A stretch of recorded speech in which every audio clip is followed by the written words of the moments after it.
Have you ever watched your entire future collapse with a single click? Not an explosion, not a fight, just silence. That's what happened to me.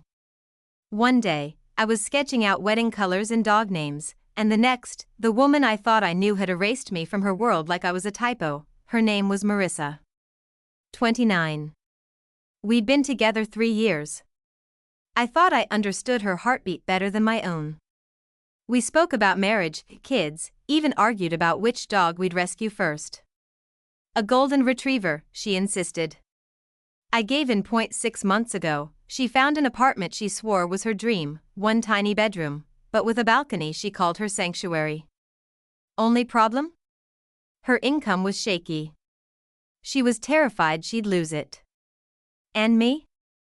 I didn't even hesitate. I stepped in as guarantor, slapped my name and my credit score onto that lease like it was a promise carved in stone.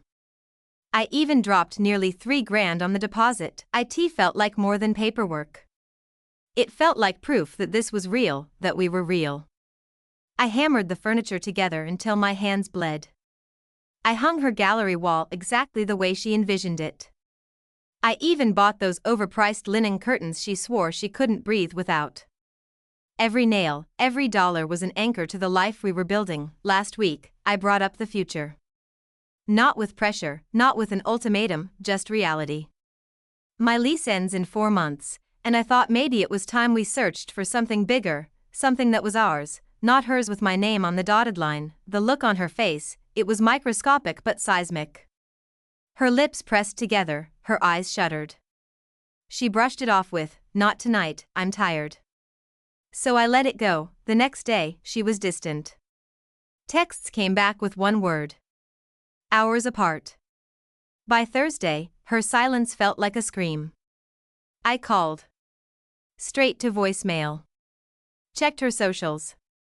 Gone. I wasn't blocked from one thing, I was blocked from everything. Panic hit me like a tidal wave. Had something happened to her? I drove to her place, my keys still warm in my pocket. Her car was there. Lights on. Music drifting through the walls. I knocked. Nothing. So I used the key. The first thing I saw, a pair of sneakers. Muddy. Too big to be mine. Size 11, at least. And then I saw him. Ethan. Some guy from her yoga studio. His hand on the small of her back like he owned her. They froze when they saw me, laughter still echoing in the air. "Why are you here?" she whispered, as if I were the intruder in the home I had built with my hands. "You blocked me," I said. I thought something happened. Her eyes wouldn't even meet mine. And him? He looked at me like I was a problem to be solved, like I was interrupting their night. That moment, that was the death of our story. No yelling, no scene. Just a quiet realization, I had been erased, not with honesty, but with cowardice. I placed the key on her table, walked out, and sat in my car while my chest filled with something I'd never felt before. Not fire. Not rage. Something colder. Heavier. A clarity sharp enough to cut back home. I opened the lease agreement. I knew every clause by heart. And there it was, the guarantor clause. A quiet little sentence that gave me the power to step away. All it required was a notice to the landlord. So I drafted an email. Calm. Clinical. Effective immediately, I was no longer responsible for her lease. I hit send. And for the first time in weeks, I slept through the night. By Tuesday, my phone wouldn't stop vibrating. Calls. Emails. Unknown numbers.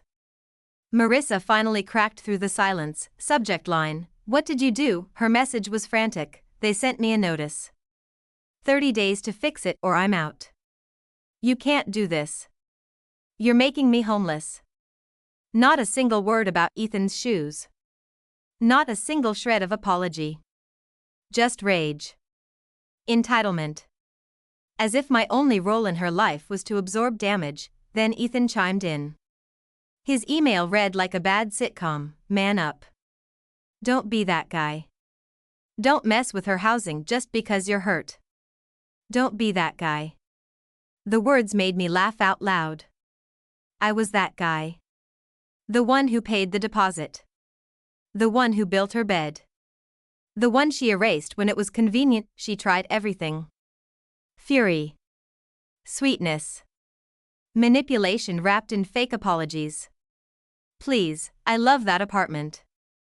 It's our home, she wrote. Our home. The audacity nearly knocked me breathless. When that didn't work, she turned to mutual friends. I got messages like, "Hey, she says you're trying to get her kicked out. Is everything okay?" I told the truth. Calm. Direct. She blocked me. I found her with someone else. All I did was remove myself from a financial obligation. Piece by piece, her story crumbled. Then came her last attempt, the furniture. She wanted the couch, the TV, the bed, all of it. Things I paid for. She even had the nerve to ask me for half the utility bills, so I made a spreadsheet. Receipts. Dates. My name on every line. I sent it to her with a single message: "I'll collect my belongings Saturday. I'll bring a friend." When I arrived, Ethan stood behind her, arms folded, trying to look tough. She gestured at a pile of small junk by the door. "That's what you can take." I didn't argue. I just said either it leaves with me, or the police supervise while I take what's mine. Silence. Then surrender. We carried out the couch, the bed, the dining table, every piece of the life I had funded. Weeks later, the landlord mailed me a check. Most of my deposit back, minus some fees. She tried to fight even that, until I filed a claim in small claims court for the remainder. 2 days before the hearing, she folded. Transferred the money with no message attached, and just like that, it was over. She lost the apartment. Her new boyfriend didn't have the credit to save her. Friends distanced themselves once the truth surfaced. Last I heard, they're cramped in his tiny bachelor pad across town. As for me? I'm good. Better than good. I'm in my own space now, no ghosts in the furniture, no shadows on the walls. The anger isn't there anymore. What's left is something quieter. A kind of peace that comes when balance is restored. They'll tell the story differently, of course. In their version, I'm the cold, ruthless villain. And that's fine. Because I didn't do any of this for them, I did it for me. And here's what I've learned: sometimes the most powerful revenge isn't shouting, or breaking things, or begging someone to see your worth. Sometimes it's silence. Paperwork. Boundaries carved into stone. If you were in my place, would you have done the same? Or would you have walked away without ever hitting send?